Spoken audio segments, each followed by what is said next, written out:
দেশ বিদেশের ব্যবসা বাণিজ্য আর অর্থনীতির সব খবর নিয়ে আমন্ত্রণ ওয়ালটন স্মার্ট ফ্রিজ বিজনেস রিপোর্টে।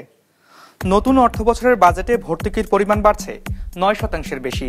রাজস্ব আদায়ে চাপ বাড়বে বলছেন বিশ্লেষকরা। বড় ও ভালো কোম্পানি না আসলে কাটবে না পুঁজিবাজারের স্থবিরতা। প্রয়োজনে বহুজাতিক কোম্পানিগুলোর তালিকাভুক্তি বাধ্যতামূলক করার দাবি। উদ্বেগজনক পর্যায়ে পৌঁছেছে প্লাস্টিক দূষণ।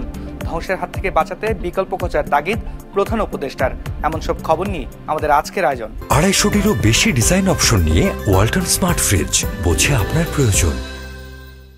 দেশে যে হারে বাড়ছে ভর্তুকির বোঝা, সে হারে বাড়ছে না রাজস্ব আদায়। 2025-26 অর্থবছরের ভর্তুকি ও প্রণোদনার পরিমাণ চলতি অর্থবছরের সংশোধিত বাজেটের তুলনায় 11% কম হলেও মূল বাজেটের তুলনায় তা 9% বেশি। বিশ্লেষকরা বলছেন, ভর্তুকির বোঝা বাড়াবে রাজস্ব আদায়ের চাপ। এমন বাস্তবতায় দীর্ঘমেয়াদী পরিকল্পনার মাধ্যমে ধীরে ধীরে ভর্তুকি ও প্রণোদনা কমানোর তাগিদ তাদের।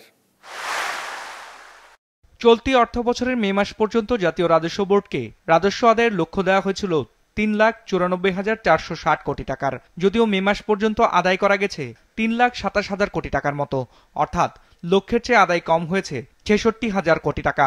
অর্থবছর শেষ হতে আর মাত্র কয়েকদিন বাকি থাকলেও 2024-25-এর সংশোধিত লক্ষ্য অনুযায়ী ঘাটতি আছে 1,36,000 কোটি টাকার মতো। এমন অবস্থায় 2025-26 অর্থবছরের জন্য আবারও 4,99,000 কোটি টাকা আদায়ের লক্ষ্য দেওয়া হয়েছে এনবিআরকে। যদি রাজস্ব আদায়ে আমাদের যে ধারা, এই ধারাটাকে যদি পরিবর্তন না করতে পারি, তাহলে ক্রমাগতভাবে কিন্তু উৎপাদনশীল খাতে আমরা ব্যয় এটা বাড়াতে সক্ষম হব না।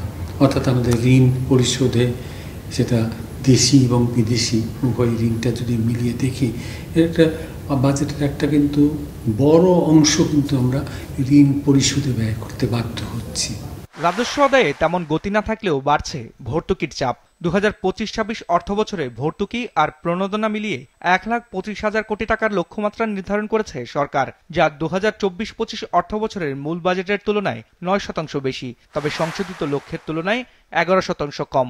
যদিও জ্বালানি দায় মেটানোর জন্য সংশোধিত বাজেটে বাড়ানো হয়েছিল, এমন অবস্থায় প্রশ্ন ওঠে, রাজস্ব আদায়ে অগ্রগতি না থাকার পরেও কেন বাড়ানো হচ্ছে ভর্তুকির চাপ? ভর্তুকি যতই সরকার বলুক না কেন যে আমরা ভর্তুকি কমাবো, কিন্তু প্র্যাকটিক্যালি তো আসলে এই ভর্তুকিগুলোর দরকার আছে। এই ভর্তুকিগুলো প্রদান না করলে আপনার আমাদের প্রোডাকশন কমে যাবে, আমাদের সাধারণ মানুষের উপরে মানে মূল্য বৃদ্ধির চাপটা অনেক বেড়ে যাবে।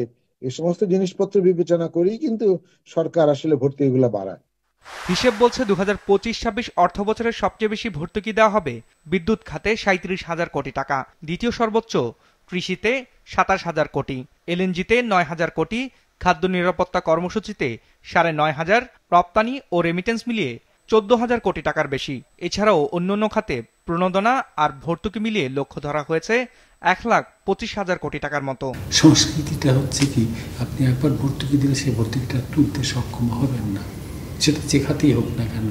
যে আমাদের এই জন্যই কিন্তু আমাদের ভর্তুকি যে খাতে একবার দেওয়া হচ্ছে, এটা কিন্তু অনধিকাল ধরে চলতে থাকছে। ক্রমাগতভাবে এই ভর্তুকির পরিমাণটা বাড়ছে।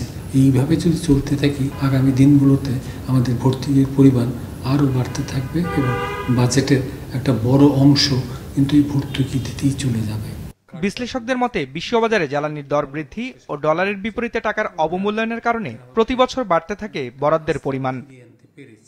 বিজনেস রিপোর্ট, মাছরাঙা টেলিভিশন। নতুন অর্থবছরের বাজেটে পুঁজিবাজারের তালিকাভুক্ত কোম্পানির জন্য অনেক সুবিধা দেওয়া হয়েছে। তারপরও বহুজাতিক কোম্পানিগুলো বাজারে না আসলে প্রয়োজনে তাদের তালিকাভুক্ত হতে বাধ্য করতে হবে, এমন দাবি উঠে এসেছে ডিএসি ব্রোকার্স অ্যাসোসিয়েশন ডিবিএ আয়োজিত আলোচনায়। বক্তারা বলেন, ভালো ও বড় কোম্পানি না আসলে শেয়ার বাজারের স্থবিরতা কাটবে না। দীর্ঘদিন ধরে স্থবিরতা বিরাজ করছে দেশের পুঁজিবাজারে।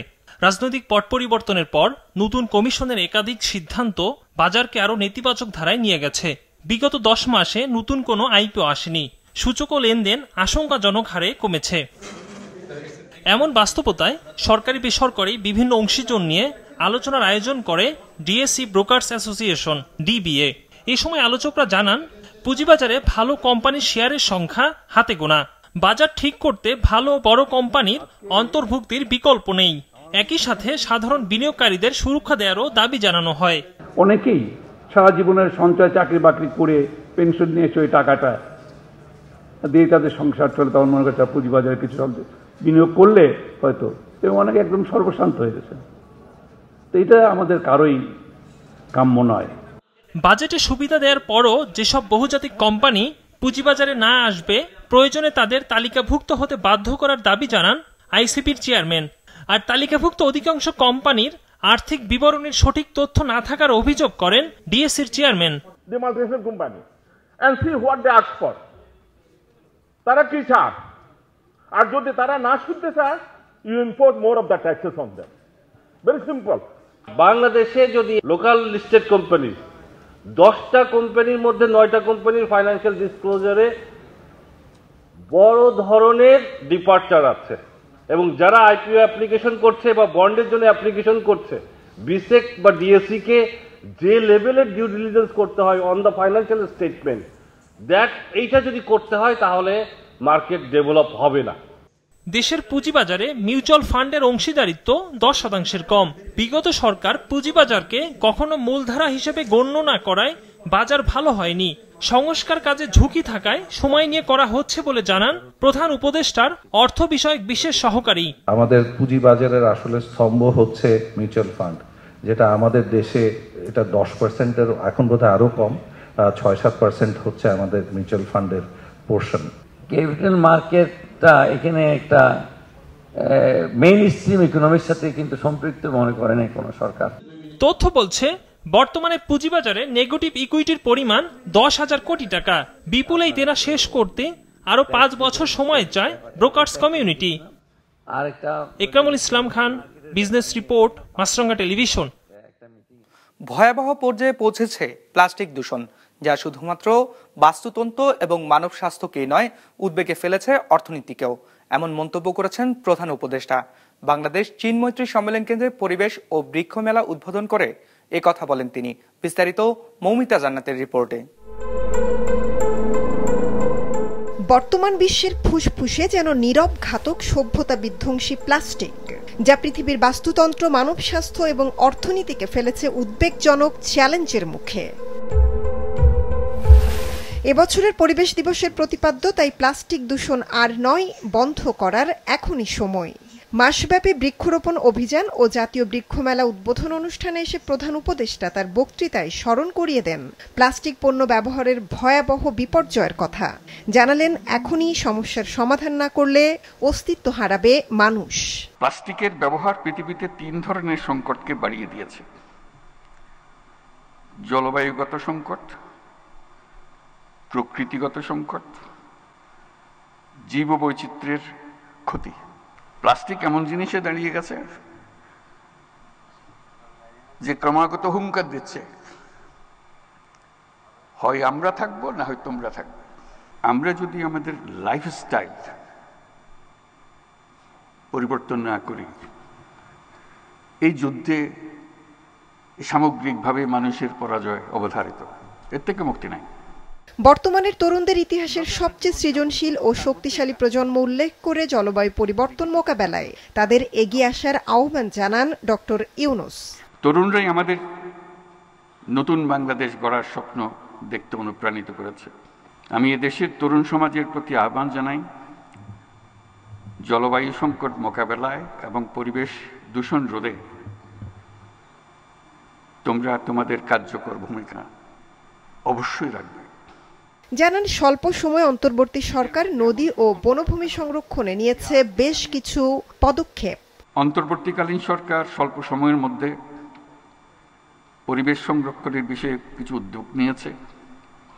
আমরা বিশ্বাস করি এই উদ্যোগগুলো সফলভাবে বাস্তবায়িত হলে শালবন, সোনাদিয়া বন আর চুনতি বন তার হারানো রূপ ফিরে পাবে। গুরুত্বপূর্ণ নদীকে দখল দূষণমুক্ত করার কাজ মন্ত্রণালয় শুরু করে যেতে পারবে বলে আশা করি। প্রধান উপদেষ্টা আরও বলেন, বদলাতে হবে উন্নয়নের ধারণা, শূন্যে নামিয়ে আনতে হবে কার্বন নিঃসরণ। মৌমিতা জান্নাত, বিজনেস রিপোর্ট, মাছরাঙা টেলিভিশন। 250-টিরও বেশি ডিজাইন অপশন নিয়ে ওয়ালটন স্মার্ট ফ্রিজ, বোঝে আপনার প্রয়োজন। জাতীয় রাজস্ব বোর্ড এনবিআর কর্মকর্তাদের চলমান অযৌক্তিক আন্দোলনে কিছু ব্যবসায়ীদের ইন্ধন থাকতে পারে বলে মন্তব্য করেছেন অর্থ উপদেষ্টা ডক্টর সালেউদ্দিন আহমেদ। বুধবার সচিবালয়ে ক্রয় সংক্রান্ত উপদেষ্টা পরিষদ কমিটির বৈঠক শেষে তিনি এসব কথা বলেন। তিনি আরও বলেন, বৃহস্পতিবার চলমান অচল অবস্থা নিরসনে এনবিআর কর্মকর্তাদের সাথে বৈঠকের পর সমাধান আসতে পারে। জানান, দেশের অর্থনীতি ঠিক রাখতে হলে রাজনৈতিক পরিস্থিতি অনুকূলে থাকতে হয়, আর সেটি থাকায় ঋণদাতা সংস্থাগুলো ঋণ ছাড় করছে। রপ্তানি এবং রেমিটেন্স এই দুইটির চাকা সচল থাকায় অর্থনীতি যেমনটা সচল রয়েছে তেমনি রিজার্ভও বৃদ্ধি পাচ্ছে বলে মন্তব্য করেছেন উপদেষ্টা। এখানে বেশিরভাগ আগের সরকারের সময় কিছু সংখ্যক ব্যবসায়ী তারাই কিন্তু বেনিফিট হতো, ভালো যারা লেভেল প্লেইং ফিল্ড তারা কিন্তু ওদের ধারে কাছে যেতে পারত। এখানে কিছু স্বার্থ আছে, না হলে হঠাৎ করে ওরা ওদের ক্যারিয়ার টেরিয়ার নিয়ে এত চটে গেল। অন্য যদি কিছু ইসে না থাকে, এটা হলো আমার অনুমান, এটা ব্যবসাতে আমি দোষ দিচ্ছি না।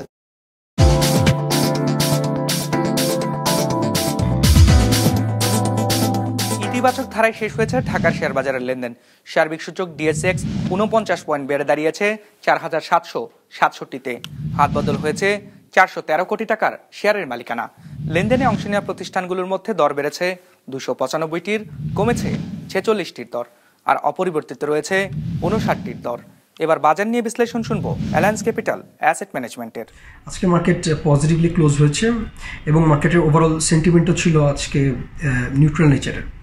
ইন্ডেক্স প্রায় 50 পয়েন্টস বৃদ্ধি পেয়ে এখন ফাইনালি ক্লোজ হয়েছে 4768 পয়েন্টসে। তবে টার্নওভার এখনও যথেষ্ট কম, মাত্র 400 কোটি টাকার মতো ট্রেড হয়েছে। পার্সেন্টেজের দিক থেকে অলমোস্ট 74% কোম্পানির প্রাইস বেড়েছে, কমেছে 12% এবং অপরিবর্তিত ছিল মাত্র 14% কোম্পানির প্রাইস। এবং সেক্টরের দিক থেকে আজকে সবচেয়ে বেশি ট্রেড হয়েছে ফুড অ্যান্ড অ্যালাইড সেক্টরে, ফলোড বাই ফার্মাসিউটিক্যালস, ব্যাংকিং এবং টেক্সটাইল সেক্টর। ফাইনালি আজকে সবচেয়ে বেশি পজিটিভলি ইন্ডেক্সে কন্ট্রিবিউট করেছে ওয়ালটন ইন্ডাস্ট্রিজ এবং সবচেয়ে বেশি নেগেটিভলি কন্ট্রিবিউট করেছে বার্জার পেইন্টস লিমিটেড।